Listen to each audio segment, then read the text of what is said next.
¿Ustedes se acuerdan cuál fue la primera columna de anoche que establecimos? La vida espiritual de la iglesia. Anoche decíamos, lo más importante de una iglesia es su vida espiritual. ¿Y qué es lo que le da vida espiritual a una iglesia? La presencia de Cristo Jesús. Amén. Si usted le quita la espiritualidad a una iglesia, entonces ya es un grupo, un club. Gente que se reúne los sábados u otro día a cantar, a leer textos de la Biblia, pero no más, no más. La espiritualidad es la vida de la iglesia. Anoche no solo decíamos que hay que velar por la espiritualidad, sino que también decíamos que la espiritualidad es algo que no ocurre en el vacío. Es decir, no es porque un pastor diga yo quiero que mi iglesia sea espiritual que eso va a ocurrir. No es porque un anciano diga el 2014 es el año de la espiritualidad. No, eso ya, por eso no va a pasar nada en la iglesia. Debajo de ese letrero tiene que haber cosas concretas que producen espiritualidad. Ahora, fíjense bien de qué estamos hablando, de espiritualidad. Y como estamos hablando de espiritualidad, queda claro que eso es algo que no podemos producir nosotros, porque nosotros somos de carne y hueso. El tipo de fruto que nosotros podemos producir son frutos carnales, frutos biológicos, pero frutos espirituales solo los puede producir el Espíritu Santo de Dios. Así que cuando alguien, sea anciano o pastor, quiera que en su iglesia haya espiritualidad, tiene que buscar en la palabra de Dios, preguntarle al Señor, Señor, ¿de qué manera es que tú reaviva la espiritualidad de la gente o de las iglesias? Y entonces cuando usted vaya a la palabra, usted va a encontrar que ahí hay unos principios que Dios ha dado para, en todas las épocas, esos son los principios, los recursos que Dios ha usado para producir espiritualidad en la vida de una persona o en la vida de su pueblo. Anoche mencionamos un par de esos principios, de esos recursos de Dios para producir espiritualidad. ¿Alguien se acuerda de uno de ellos? El estudio de la palabra de Dios. El otro era la oración. ¿Alguien puede decirme otro? ¿Pero qué tipo de trabajo? ¿Hacer hoyo en el patio de la iglesia? ¿Pintar el templo? Testificación. Entonces, ya ahí va el Señor mostrándonos a los ancianos y a los pastores cuál es nuestro trabajo. ¿Cuál es nuestro trabajo? Ya ahí queda claro. O sea, cuando usted lo nombran anciano o pastor, no le están diciendo que usted se invente las cosas. Yo creo que esto lo podemos apagar. Sí. Si alguien me ayuda. No le están diciendo que usted se invente lo que va a hacer para que la iglesia esté bien. Estos puestos que nos da la iglesia, el Señor a través de la iglesia, son puestos para personas humildes. Esto de ser pastor o de ser anciano o anciana es para gente humilde, que crea que ellos no son capaces de hacer este trabajo. Y entonces vayan donde Dios a preguntarle, Señor, ¿qué tú quieres que yo haga? Y el Señor le va a revelar eso. ¿Ok? Entonces, el Señor nos está mostrando que el principal trabajo de nosotros como pastores y ancianos es, número uno, asegurarnos que en nuestra iglesia haya tiempo para estudiar la palabra de Dios. Si en el año entero no hay tiempo para eso, hemos fracasado como ancianos y pastores. Yo quiero pedir, cuando ustedes regresen a sus iglesias, reúnanse los ancianos. Reúnanse los ancianos. Y esa reunión debe tener un punto de agenda. El punto de agenda es, ¿qué vamos a hacer para que en esta iglesia se estudie más la Biblia? Amén. Se estudie más la Biblia. Y el espíritu de profecía también. Entonces ya ahí ustedes van a ir mirando con la ayuda de Dios y en oración varias cosas que se pueden hacer. Ayer hablábamos de que hay que echarle un ojo al culto, porque hay muchas cosas que están tomando el lugar de la palabra de Dios y que hay que cortar algunas de esas cosas. para que la palabra de Dios tenga más tiempo. Háganlo, no tengan temor. Estoy hablando de cosas que nosotros mismos inventamos, un montón de anuncios, promociones, un montón de presentaciones de nosotros mismos. La palabra de Dios. Anoche hablamos, ¿se acuerdan de la escuela sabática? Pónganle ojo a eso. Yo quiero que ustedes, de hecho hay un libro del Espíritu de Profecía que está dedicado solo al tema de la escuela sabática. Ese libro, Consejos para la escuela sabática. Yo les pediría a los ancianos, léanse ese libro para que ustedes vean qué es lo que piensa Dios de la escuela sabática y por qué debemos cuidarla y protegerla. Entonces yo quiero animarles también, en alguna de las iglesias de ustedes, si ustedes se fijan bien, pueden darse cuenta que los sábados en la tarde puede haber algún espacio que ustedes puedan usar, poniéndose de acuerdo pastores y ancianos, para estudiar libros del Espíritu de Profecía. Amén. Eso, mire hermano, eso fortalece la iglesia. Eso también impide que se metan ideas raras en las iglesias y aclara y promueve la unidad de los hermanos. Oh, si los pastores y los ancianos pusiéramos a la iglesia a estudiar más lo que Dios nos ha dado, el adventismo fuera mucho más fuerte que lo que es ahora.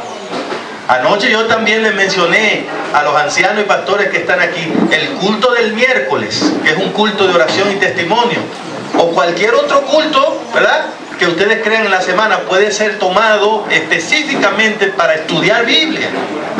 Entonces les decía que un buen tema pueden ser las doctrinas bíblicas, ¿verdad? Y usted prográmese en 52 miércoles que tiene el año. Usted puede hacer un repaso de las 28 doctrinas. Mire, eso cubre multitud de pecados. Mire, si usted tiene 50 años en la iglesia y usted repasa la doctrina, usted vuelve a sentirse cristiano como la primera vez. Cada vez que yo vuelvo y repaso mi doctrina, me siento más cristianito, más convertido en este asunto de la iglesia. Háganlo, hermanos, háganlo. Además, no olviden una cosa, constantemente está entrando gente nueva a nuestra iglesia, constantemente. Así que debería ser una costumbre repasar la doctrina, porque recuerden una cosa, ¿cómo son nuestras campañas evangelísticas? ¿Cuánto duran normalmente? Una semana, 15 días. Cada vez más, ¿es una semana, sí o no? Una semana, en algunos casos 15 días, pero ya usted no ve una campaña de un mes, ¿verdad? No. Ahora, está bien, eso no hay que criticarlo, hay que echar adelante, tenemos que avanzar, en fin, pero tenemos que ser conscientes de una cosa. Si damos una campaña de una semana y se bautiza gente, es absurdo pensar que esa gente ya se sabe la doctrina. Entonces, ¿cuál sería, qué es lo mínimo que deberíamos hacer? Pues cuando el hermano se bautiza, que encuentre una ayudita más que le complete lo que le faltó. Porque para aceptar a Cristo no hay que saberse las 28 doctrinas. Pero para crecer en la vida espiritual, sí es bueno saberse. Entonces, lo que yo les propongo es, hagan planes concretos, pastores y ancianos, para que en la iglesia de diferentes formas se estudie más la palabra de Dios. La iglesia adventista es lo que es porque es una iglesia que respeta la palabra de Dios, que cree en la palabra de Dios y que tiene la palabra de Dios como la norma de fe y práctica. Así que he compartido con ustedes varias ideas, pero si ustedes se reúnen, ustedes son demasiado inteligentes y bajo la dirección de Dios, el Espíritu le va a dar ideas bonitas, tremendas, ideas que no se nos ha ocurrido a ninguno de nosotros. ¿Por qué yo lo sé?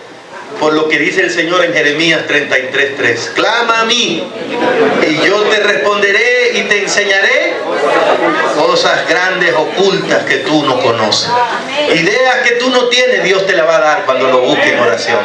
Planes que nunca hemos hecho, Dios nos los va a revelar cuando lo busquemos en oración. Porque Dios quiere la espiritualidad de su iglesia. ¿Qué ustedes creen que Dios va a hacer con un pastor o ancianos que se reúnan a pensar cómo mejorar la espiritualidad de la iglesia? Dios lo va a ayudar. Dios le va a revelar maneras de hacerlo.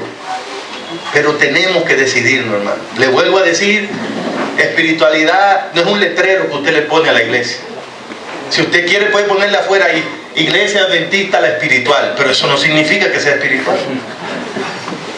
Espiritualidad es algo que Dios produce en la vida de las personas.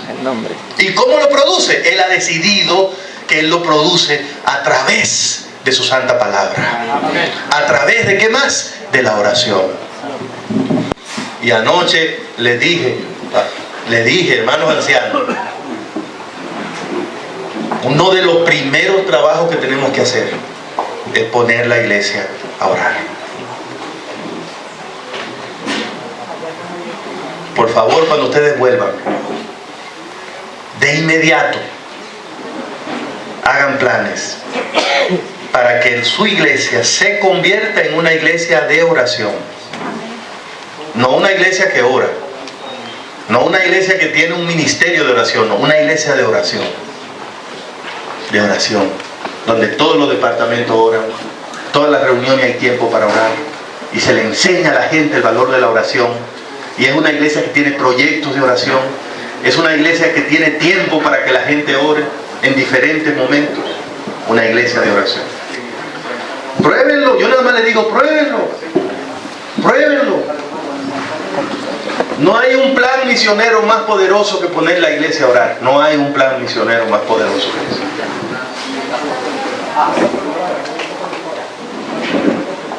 Y entonces ahora voy a poner la segunda columna que los ancianos deben tener lista en cada congregación. La segunda columna se llama la misión de la iglesia.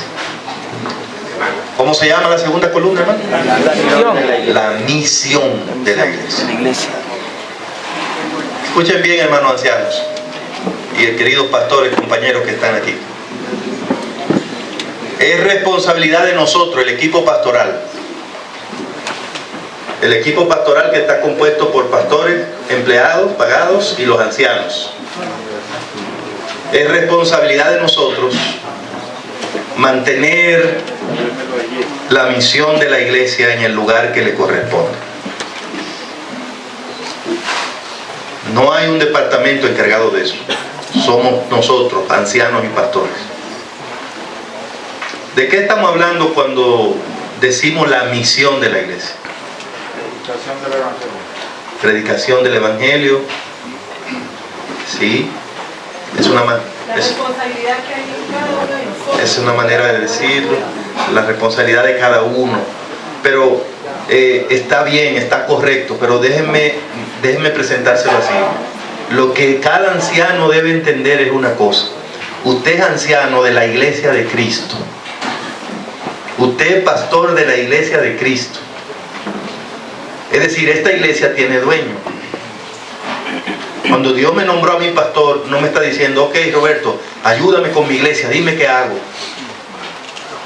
Cuando Dios te nombró anciano, no te dijo, ok, yo quiero que tú me digas, ¿qué tú crees que puedo hacer con esta iglesia aquí en este barrio? No.